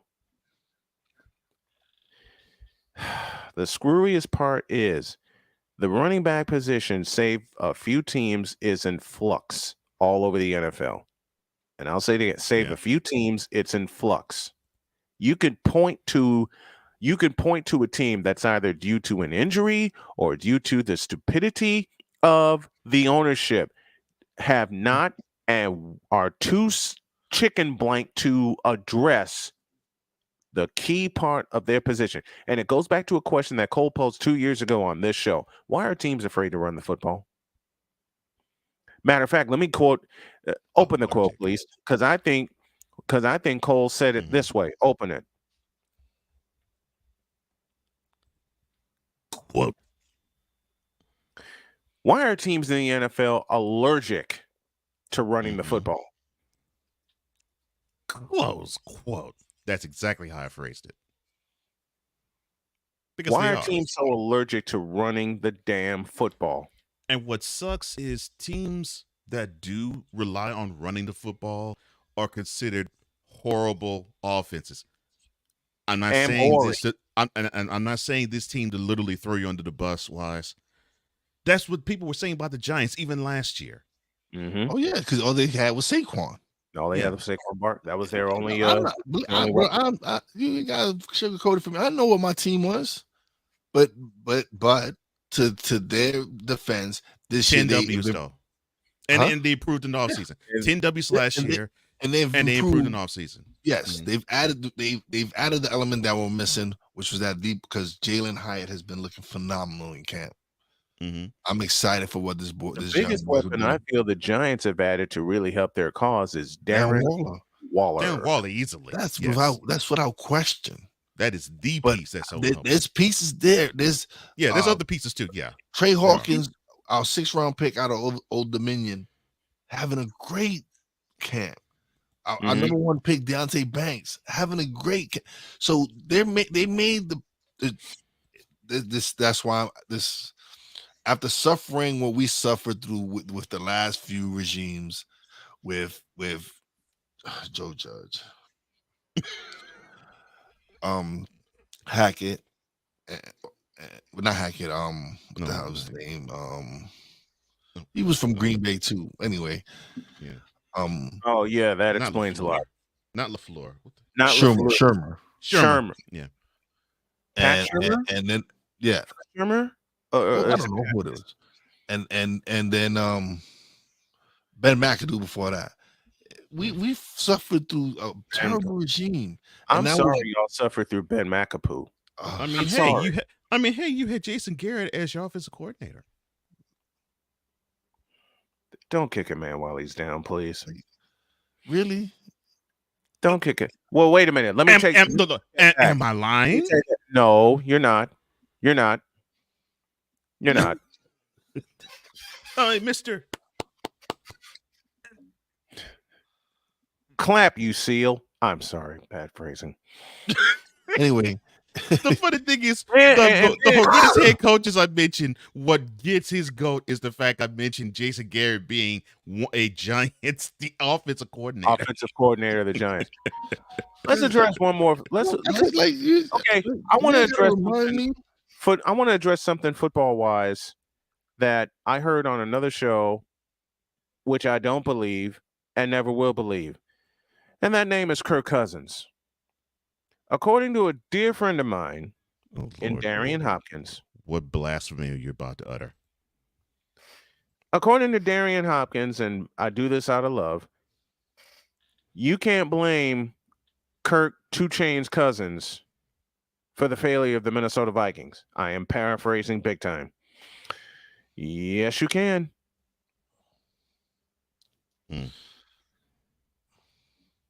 That defense is horrible, though. That defense is horrible. The defense keep putting them in bad situations. That defense is horrible. And I'm so glad the Giants beat the Vikings. Oh, so am I. But in the play. I am so glad. I'm so glad that the Giants beat the Vikings because I got sick of hearing that damn horn. Like Cole, like Victor, and many others, I got sick of hearing that damn horn. I got sick of it. And Saquon and the Giants beat him. Hell, I nearly put some cheese down on that game. I nearly put some cheese down on that game, and I should have. But I had picked the Giants to win that game anyway. I had picked the Giants to win that game anyway. So did I. Well, we all know why you picked him. I picked him simply because Saquon Barkley was better than that whole damn Vikings team that had a negative point differential. Mm-hmm. That whole damn Vikings team had a negative point differential going into the playoffs, and yet people were picking them left and right to win that game just because they were at US Bank Stadium. Well, they went broke. And I hope they go broke this year. In the immortal words of Paul Allen, they went broke at the bank. Mm-hmm. Oh, and who's going to run the ball for the Vikings? I think people are missing that ingredient because there are people who are still saying that, oh yeah, the Vikings should win because they got Justin Jefferson, they got KJ Osborne, they still have other people they can throw the ball to, and they got DJ Hawkinson as a tight end. TJ Hack. Yeah, and so I'm like, okay, fine. So you might be able to throw for over 4, possibly even over 5,000 yards. 2 problems. So how are you going to stem the tide of when there's going to be run situations and the Vikings aren't going to run, that they dare you to run and they blitz or they rush hard Mr. Cousins? And 2, when you do get to Mr. Cousins, who is now 35, and you give him 1 too many good whacks, Mm-hmm. you think he's going to withstand all of that? And in both games against the Giants, both of them in Minnesota, he got beat up. He got battered. He got beat the hell and back. He got the hell beat out of him in both games. And the Giants defensive front is a great example. When you have a team that they don't even have to blitz all that much. Mm-hmm. They did good pressure up front, and they get somebody in the backfield to give them remember me shots, even if Cousins throws the ball. Yep. Enough of those types of shots is going to wear on a guy, and he's going to feel a lot of them this year because there is no running game of which to speak there. But people are still saying because he can throw the ball, throw the pillow over the field, the Vikings still can win the NFC North. No. And on top of that, there's no offensive line in front of Kirk 2 Chainz Cousins. Let me repeat that. There's no offensive line. And the Vikings are going to face some stellar defenses this season. And no security blanket in Dalvin Cook to lean on to run the football. And then you have the curious case of they were 13-4 last year, but teams outscored them. All right, live research coming. 13-4, and teams outscored them. Yes. Yes. And no one wants to look at that. And -3. And by gentlemen, 3 points they got outscored. Yeah, and gentlemen, did you hear any big-time defensive piece that the Vikings either picked up or drafted that will change your mind as to how their defense is? Nope. I think they regressed. I think they've regressed. I mean, They were the worst. What did Ryan just say? The worst 13-4 team ever. Mm-hmm. because they scored. Yes, they scored 424 points, but they allowed 427. They allowed 25.1 points per game. And for a team that's 25.1 points supposed per game. And for a team that's supposed to be a contender for either the division or the conference, that's too many points to give up in a game. You don't give up points. You don't give up points like that. Mm-hmm. You don't give up. First of all, they were handed that Buffalo game. Yeah, they were. Handed that Josh Buffalo Allen couldn't game. hold on to the damn ball. Well, I mean, that's all Josh Allen there. But yeah. Mm-hmm. I mean, a cough at his own end zone, and then a pick in overtime. To me, that game was all on him. And that's the game that Minnesota should have lost. And credit regulation. And credit to Allen, he took his big boy pill and said, "Yep, that was me." But yeah, because I saw, I walked out the room. Okay, I walked out the room and I ran to the store, and I get a sudden text before I even pull out of my driveway saying Minnesota just scored. What? I didn't even make it to the store. Jody texted me. I didn't even make it to the store. I raced back in the house. And that was only 2 minutes after I saw the goal line stand. Mm-hmm. I saw the goal line stand. I looked at Jody. She looked at me, and we're both saying, okay, this game's over. Buffalo's got the ball. They're on their half-inch line. They'll be able to get the ball out. And that's that. Mm-hmm. And, Jody said, okay, you can run to the store. We can get ready for the afternoon game. Yeah, got in the car, cranked up. I get to the edge of my driveway, and in capital letters, Minnesota just scored. What? I zipped back in the house.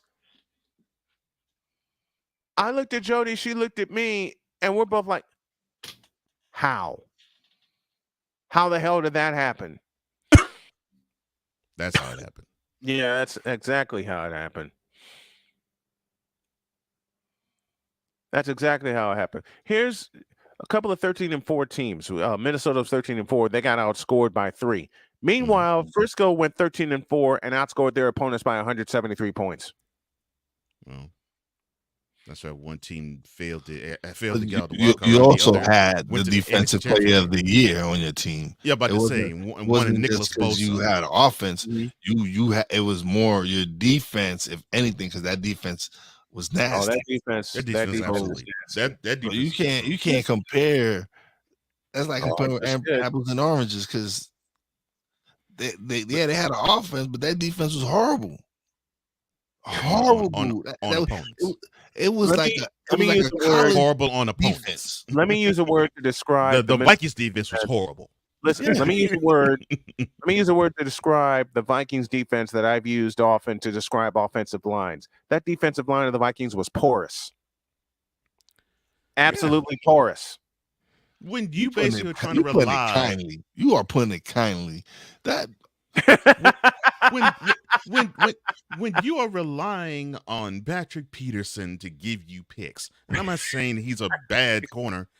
I mean, he's a pretty good corner. You may as well have with as much disdain as you said that sentence. But still, I'm like, oh, so you're wanting takeaways. That's how that basically is going to be the crux of your defense. Well, defenses can also run on you too. So I don't know if you're going to be getting those picks. Mm-hmm. Oh, before I forget, and base comes on. So how long? Because you fixed the Snowman in the morning one, and so Cole doesn't have to scream through that anymore, right? How long before you fix the Brian Snow shows, and now we have Cole screaming through that? I was going to bring that up early, like after it happened, but we had Shady on. But yeah, when how long before y'all fix that? This is just the EP in me. This is just the EP. This is Cole's fault. It's the EP. This is Cole's fault. This is Cole's fault, because this is. No, I'll take the L on that one. I'll take the L on that one because you fixed the Snowman in the morning one. No, I didn't. Who Not fixed to the way I No, want. but at least it has the right time now. It has the right time. It has the right time. Yeah, but there's still much more I can do. It don't matter. It has the right time. And I don't have to hear Cole, 10 a.m. And now well, you know what happened. You know what happened. I just caught what you're talking about. You know what happened? I did fix the afternoon promo.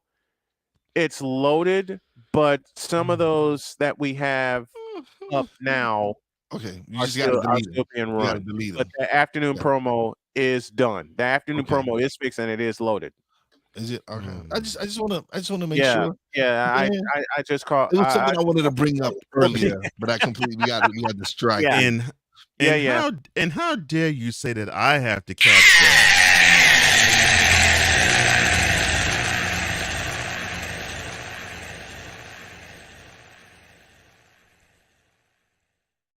Technically, you're supposed to. In the words of a I know. Okay. In the words of a man I love so dear, yeah. Okay. Okay, kids, quit fighting. We got another big kid on the way. Fighting. I know you're not fighting. Quit it. Not even close to fighting.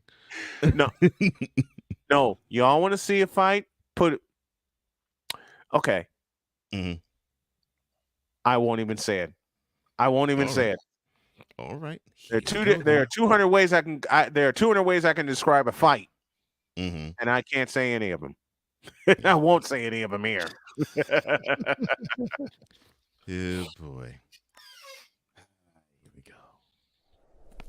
And now, the transporter to Hades, the reformer of hooker whores, and the bronze god, the one, the only, the legendary Chris Bay.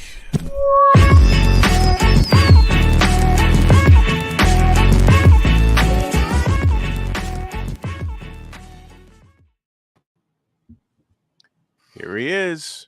My man, Bass. For another fabulous Friday. Good morning, Bass. Glad to have you. Good morning. Good morning, of course, to Rain Man. Good morning to the Mad Scientist. Good morning to Wise All, and to all the boys and girls in the comment section. And a Friday boom shakalaka to all. I love that ending right there. Well, first and foremost, and you know, I do get serious, and I do get serious sometimes. I'm gonna do it right now. I owe this show an apology, and this is the reason why. I've been on this program, and I said on many occasions that, for example, the movie Fences with Denzel Washington and Viola Davis was produced by Braun Studios, owned by LeBron James. It is not owned by LeBron James. I made an error in my reporting. Come to find out that it's owned by a Canadian motion picture company based out of British Columbia. So that's where Braun came from. I got the stories mixed up because when I was reading about Braun, being LeBron James, going to LA, him and Maverick Carter had talked about movie interest and producing movies. So when I read about that article, an article similar, when he got to the Lakers, okay, he finally got the deal to produce movies. But I made an error. I apologize. And it was not, again, he does not own Braun Studios. It's owned by a Canadian motion picture company based out of British Columbia. I hold myself accountable because, like I said before, about people coming to my show with misinformation, I do the same for myself. So I apologize for misinformation. Man, apology accepted, but under protest because we've all made that mistake. Lord knows I've made that mistake quite a few hundred hours. And Bass, it's you, man. You like, yeah. You allow a mishap once in a while. It happens. It happens to the greatest. Oh, You're yeah. one of the greatest to do it, bro. Yeah. Please. Oh, look, I appreciate that. But, you know, as broadcasters and podcasters here on this panel, sometimes, and even though I'm better now, you could be your worst critic. You're gonna be your own worst critic because you try to be not perfect but consistent as possible, giving information. So the last thing I want to be is a hypocrite. I try not to, even though everybody is human, obviously. I'm very solid about information. That's what we do. And sometimes, well, depending on the persons who's having eyeballs on us and listening, sometimes commentary and fact become blurred. And that has to be a separate thing. You're commenting on a story that gives you, of course, the commentary platform. So I think sometimes our responsibilities are not put to the fire from time to time. So I'm just old school like that. So if I make a mistake in information or error, I'll be the first one to admit it. So this is what I do. That's listen. Me and Cool McCain were actually talking about you the other day, and we talked about why we tune into your show because we want to learn from one of the best. We want to be able to, you know what I'm saying, be able to not do it how you do it, but at least look at someone who's mastered their craft and still growing. Because you still like right now being that you got a stat wrong and everything. But we talk about how we tune into your show and how you just control the show and the audience and the fact that you have people call into your show. We're like, man, Bass is the man. He has people, his fans call in. He has loyal listeners that's calling, and he just has great topics and a show that we look to for information. Basically, we look to your show compared to going to have to look at regular news or whatever it is to seek information that might be important to the world. Well, that hits me at the heart, and I thank you tremendously for the kind words. It means so much to me because, as you know, once again, as podcasters and broadcasters, we create. Now, I don't know how you guys do it, but when you sit down, I sit down with a legal pad in front of me and jot out ideas that come to my head about how to create a show. So the show I do traditionally called Baseline. So Baseline was created years ago. In fact, Brian was there when I was making it happen. We used to work back at psiradio.com. And so I put these ideas to Legal Pad, and I hear the show in my head before I broadcast. So everything that I eventually tried to do over the years, go back to the lab. This worked. This didn't work. Add this, subtract that. So it's a growing process. And then when you, once again, like I call Cole the mad scientist, we're all like our own mad scientists to a degree you can think about it. We all got the lab coats. We're all, it's alive type of thing. We all do that type of thing because we know what's going to work or what doesn't work. And the only way you're going to know is to go out and do it and see if it reacts to people and people like it or not. And so, for example, I got the phone line stalled. Well, going on a year now, people didn't want to call in. And I'll be the first one to be, it pissed me off. My callers didn't want to call in. Because here's the thing about talk radio as a lesson. And it's different now because of social media, but back when you had brick and mortar, just talk radio. Yeah. 90% people listen to talk radio, 10% call in. And that was always the ratio. So what you want to do eventually is try to move the ratio from 10% to 11 to 12 until they get a little more higher. That's really been the status quo. 90% listen, 10% call in. And so with just my luck, I get to 10% or lower. Not only that, because we're in social media now, people like to respond and type and comment and not call in. So I was fighting an uphill battle. So just the fact you said people are calling in, it makes the 1/4 of my Native American heart soar again, because that makes me feel good, because that was the intention to broaden the show, not only to have comments in the comment section, but people to call in. So now it's starting to catch steam. But at one point, it didn't look good at all, Doctor. I'm like, nobody would call in. And at one point, some person that listened to my show was in the comments says, well, why did you call in?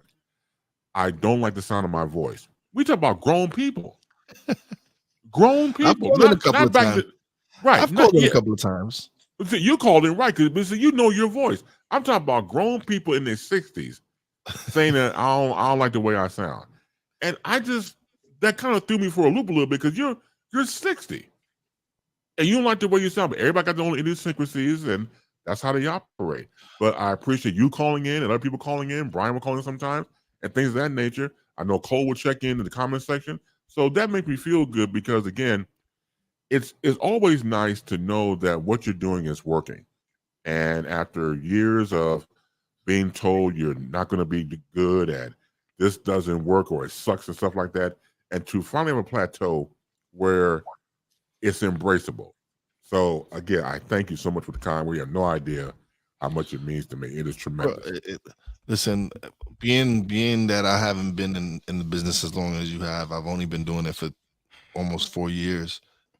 It's improved. It's helped me improve as a podcaster. It's helped me improve as an interviewer, to watch a professional like yourself and see, like, all right, there's little subtle things that you do that are base. Those are just base. Those are just you. Those are mannerisms that you have. So, but I look at just your overall professionalism and just your overall, like, you are just you. There's no fakeness about you. When you come on your show and you do your show, you're base. Like, you don't care what people think about you. You just come on and do you, perform your magic. And so when I see that just relaxes me and shows me, like, hey, just come on, just do your show, be you, come on. And I learn from Snow and I learn from Cole. You're the guys who inspired me to do my show live now.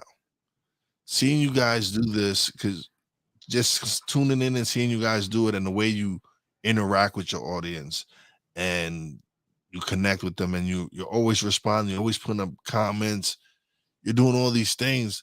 So seeing that helped me build my confidence for me to go live with my show, and the things I've learned from you guys has made my show a better show. It's helped me develop my show and develop my style, having inspiration like you and Snowman, and being able to find my niche and find my podcasting or my presentation. And I appreciate you, brothers. I really do. We appreciate you, and it's been a pleasure to watch you grow and find your niche. And I want to pose a question to you, Wise. What drove you? If there's a thing or two or three things that drove you to, like, really find the niche where you're at right now, can you highlight something that, like, turned the light on for you with the direction where you wanted to go with the Stuck in My Mind? Oh man, it was just, there was a lot of things, man. It was just people actually responding, people sending comment. Like, when I first started, it was a few people that I knew growing up that had started watching the show, and they were like, yo, you're pretty good. I'm like, I don't know what I'm doing. I have no clue. But they're like, no, I keep doing it, keep going. And they pushed me to keep doing it. And when I did an interview with a friend of mine, and we just talked about where we come from, because we were high school friends. We both from Brooklyn, and he's a successful real estate agent and realtor. He's not an agent, he's a realtor.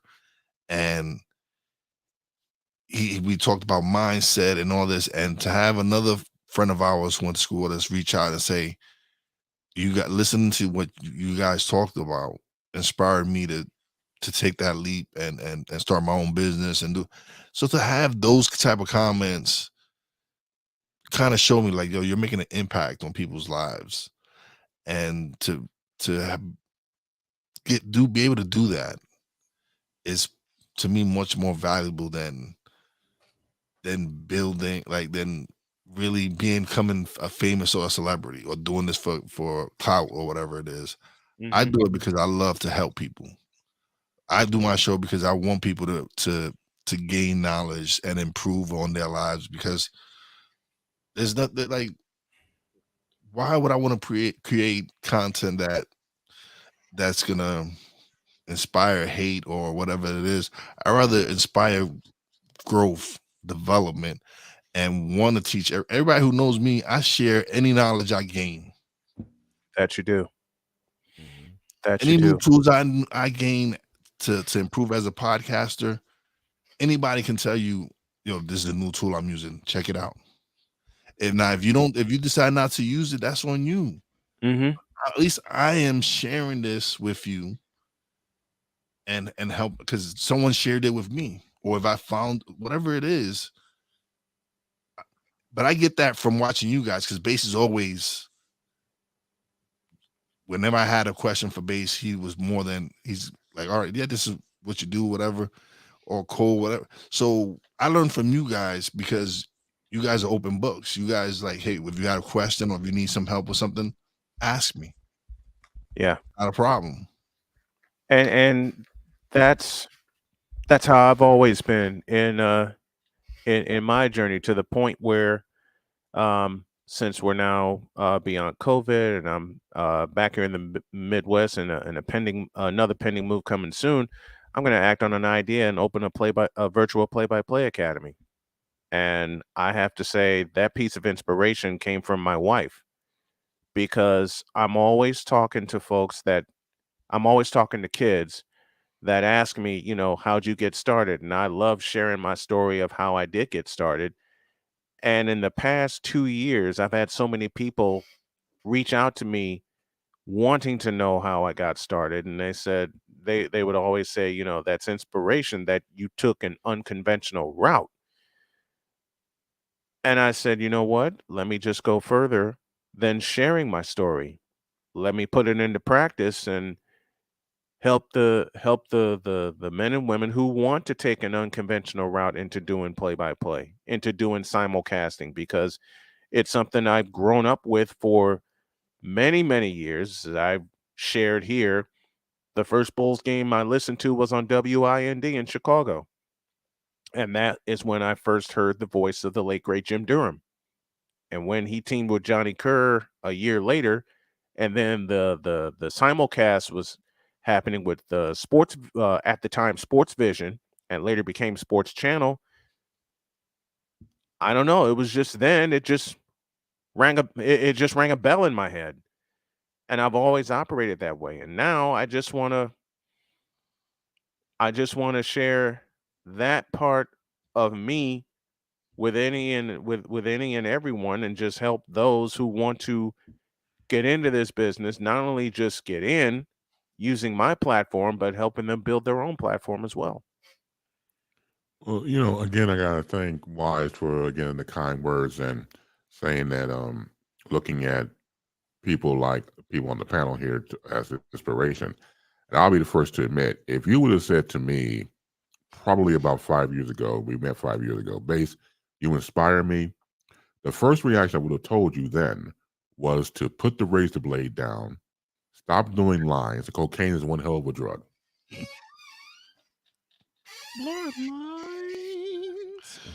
Vision, dreams of passion. I would have sang the song so that way you can stop doing cocaine, because I can't sing.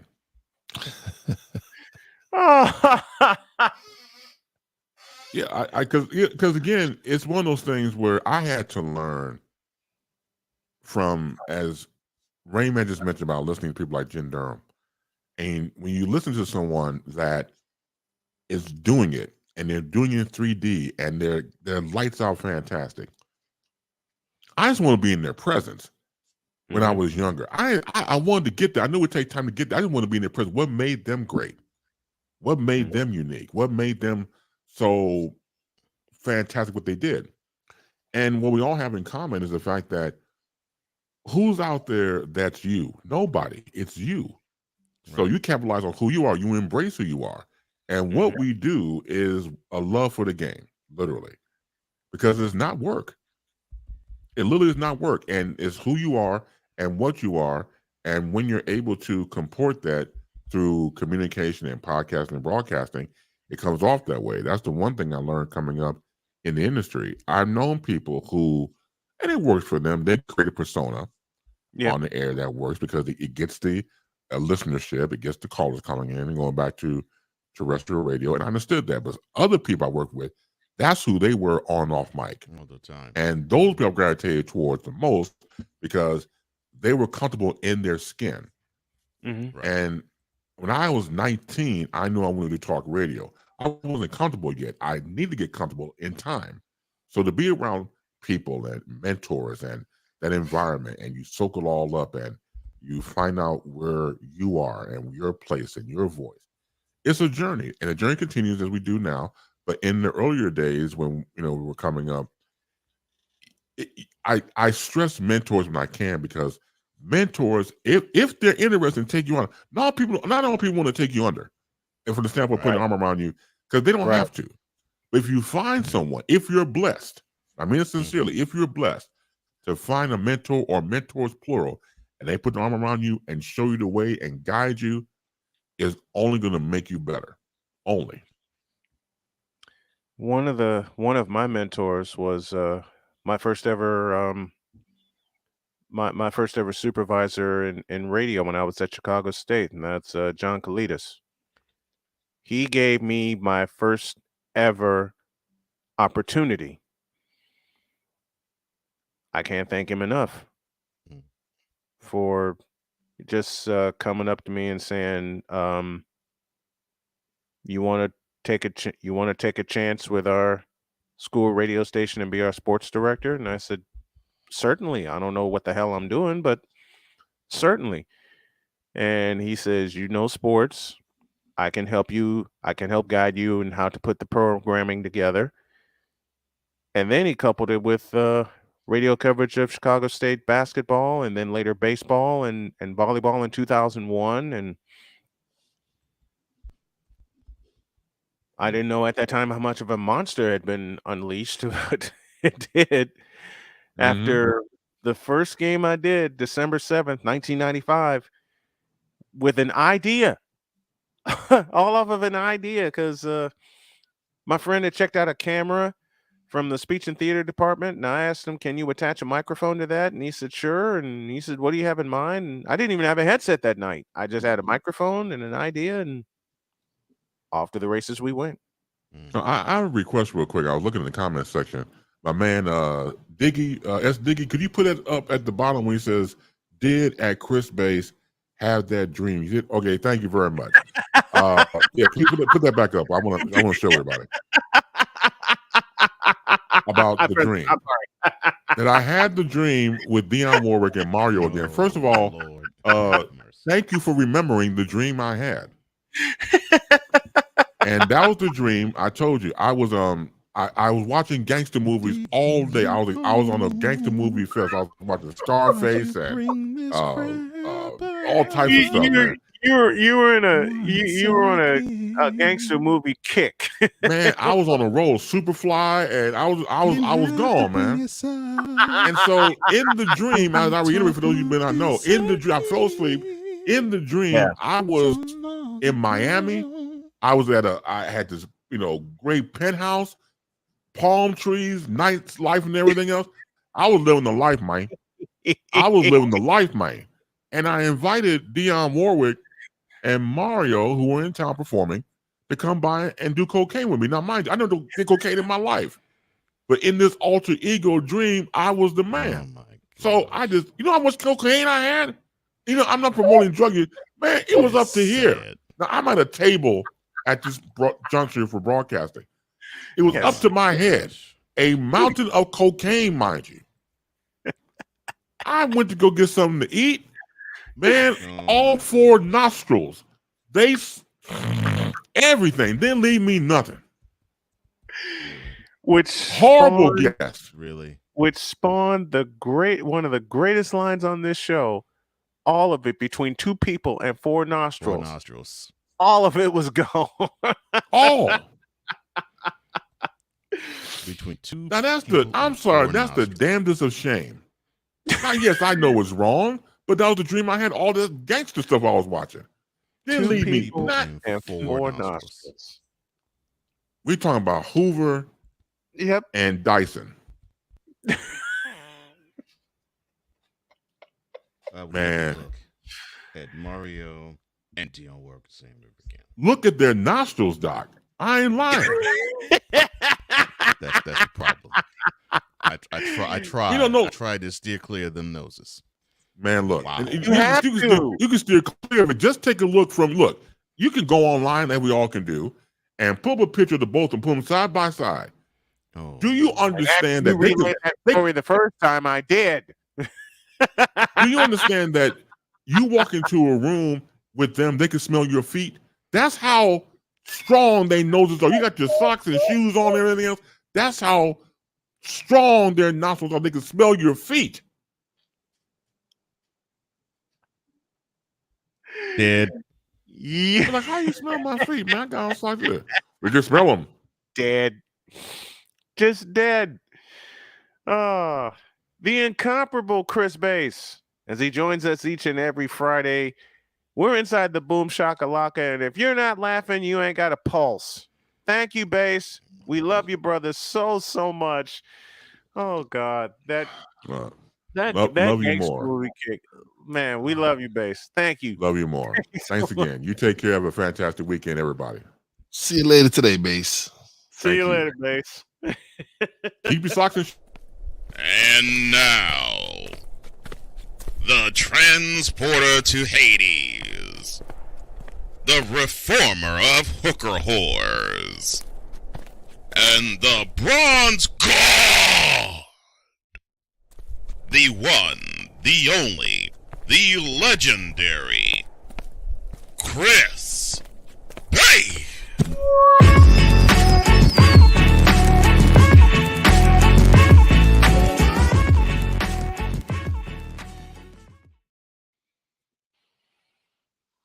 We got to scram. Have a great weekend. God bless. Remember to make your next move your best move. And always remember, if your dreams don't scare you, then they're simply not, well, they're like this. The following is a public service announcement from Wise El Jefe, Boston. This has been a public service announcement from Wise El Jefe. see you Monday. We're out of here. Have a good weekend, everybody.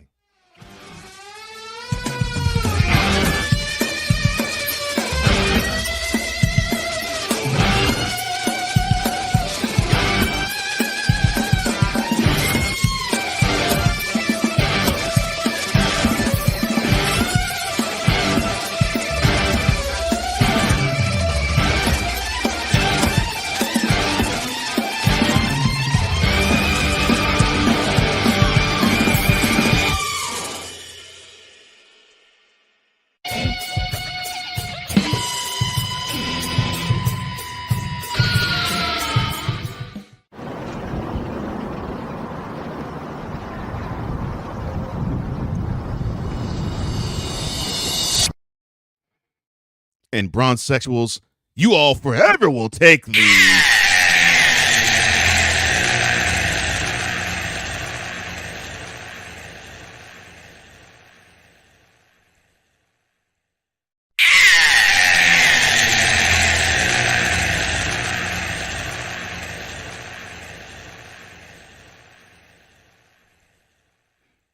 Oh, we ain't finished.